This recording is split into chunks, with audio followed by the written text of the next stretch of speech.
Yang keduanya, ya saya sudah tahu baru kembali dari lawatan rasmi di Jerman. Dan perbincangan dengan Presiden Steinheimer dan Chancellor Olaf Scholz. Dan tentunya selain daripada pelaburan, ya, kerjasama dari segi teknikal, TVET, kepayaan kejuruteraan, latihan kejuruteraan, dan kemudian menjumpa pelabur-pelabur, dan saya syukur alhamdulillah kerana sambutan itu luar biasa, terbaik yang pernah kita catat sebelum ini. Tapi ini bukan soal Anwar, sebab sebelum itu dia tahu tentang pentadbiran kita, usaha jabatan-jabatan, ya, sebaik MITI, Kementerian Luar, ya, dan kementerian-kementerian lain yang telah pun membuat beberapa persiapan awal. Sebab itu saya selalu insaf bahawa sebagai kerjasama pasukan, ya, termasuk penjawat awam sangat penting, ya, kerana keyakinan mereka. Sekarang bila dia nilai, dia kata jauh lebih cekap, keputusan lebih cepat dan tidak berlaku keterisan. Saya jumpa beberapa yang besar, ya, yang bersetuju untuk melabur segera. Jadi pandangan mereka terhadap dasar kerajaan, pimpinannya dan penjawat awam sangat positif. Dan saya nak ambil peluang ini melalui Tan Sri KSN untuk mengatakan alhamdulillah, syukur, dan saya bangga dan berkhidmat dengan semangat penjawat awam yang sedemikian, kerana kesannya dan sambutannya luar biasa. Ya. Saya tidak menambah, ramai juga menteri yang ada bersama saya pada masa itu. Sudah Mak Hassan, Menteri Luar, sudah Zafrul, Tengku Zafrul, MITI, dan juga Iwan Benedict, ya. Kemudian beberapa pegawai. Mereka dengar sendiri. Ya. Dan terus saya sejak provok, ya, soalan, macam mana, lambat tak? Ada masalah tak? Ada tak kena bagi komisen macam biasa? Ini semua saya tertanya, dan dalam perbincangan tertutup itu mereka beri jawapan yang sangat baik, sangat melegakan saya dan menunjukkan keupayaan kita. Kalau inilah semangat kita, ya, kita boleh melonjakkan ekonomi kita. Saya yakin, ya, betul kalau dalam simpang siur politik ini tidak ada yang baik, ya, semuanya jelek belaka. Tetapi percayalah, ya, kita lihat kepada angka dan data, belum ada pelaburan yang setinggi ini dalam sejarah negara kita. Belum ada sambutan dan dukungan media antarabangsa secara positif terhadap pengucapan kita dan dasar kita sebelum ini. Kalau kita buat penilaian, sama ada saya pergi ke Australia baru ini ataupun ke Jerman. Cuma yang ada beberapa yang dibesarkan itu soal Palestin dan juga soal China. Kerana banyak negara barat yang agak sangsi mengapa nampak kita itu berdamping dengan negara China. Jawapan saya mudah. Kita negara kecil, kita mau berkembang. Kita jaga kemaslahatan rakyat.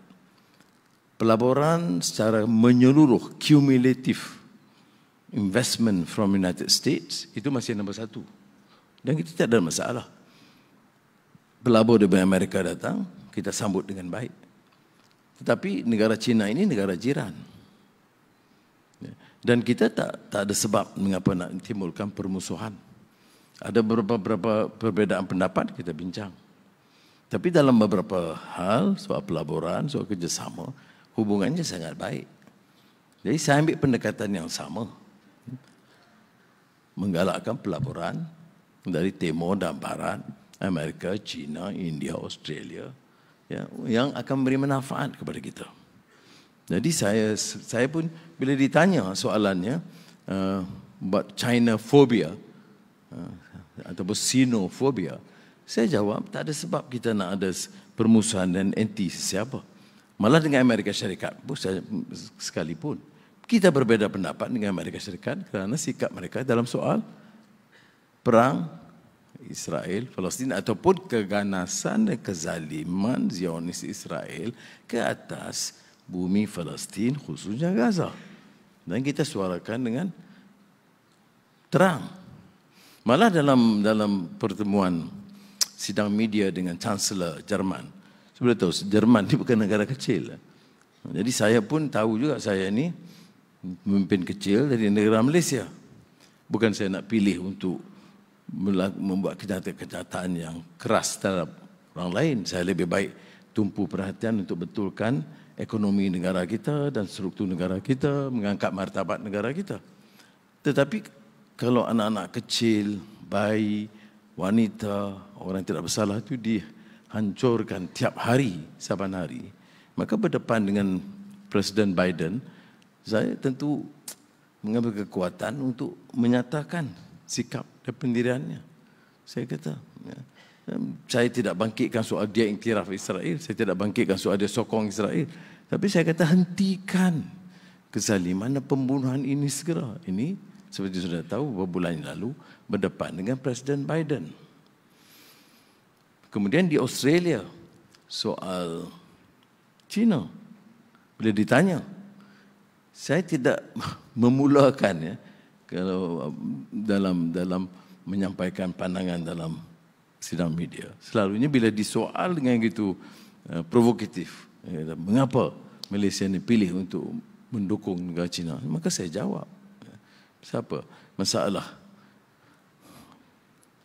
persaingan Amerika China tentang penguasaan teknologi maklumat dan IT, itu masalah dia. Kita yang terbaik daripada Eropah, dari Amerika, daripada China sebagai negara, kita rangkul semua. Mengapa saya nak adakan satu sikap permusuhan? Itu dengan Australia. Tapi di Jerman, walaupun dengan Chancellor Scholz, kita dah setuju, maknanya dia kata okey, dia faham pendirian kita. Cuma Jerman ini dia masih ada, saya akui, tentang pembunuhan Yahudi dalam Holocaust. Jadi sikap dia mendukung Israel itu terlalu ketara. Itu saya kata itu keputusan dia. Tetapi janganlah dalam menyokong Israel, kita mengizinkan pembantaian dan pembunuhan beramai-ramai, genocide, ethnic cleansing, apartheid, sebut saja, di Gaza. Jadi keputusan yang dia sebut itu ialah bahawa dia bersetuju supaya dilakukan gencatan senjata sepenuhnya oleh Israel ke atas Gaza dan menambah bantuan kepada Gaza.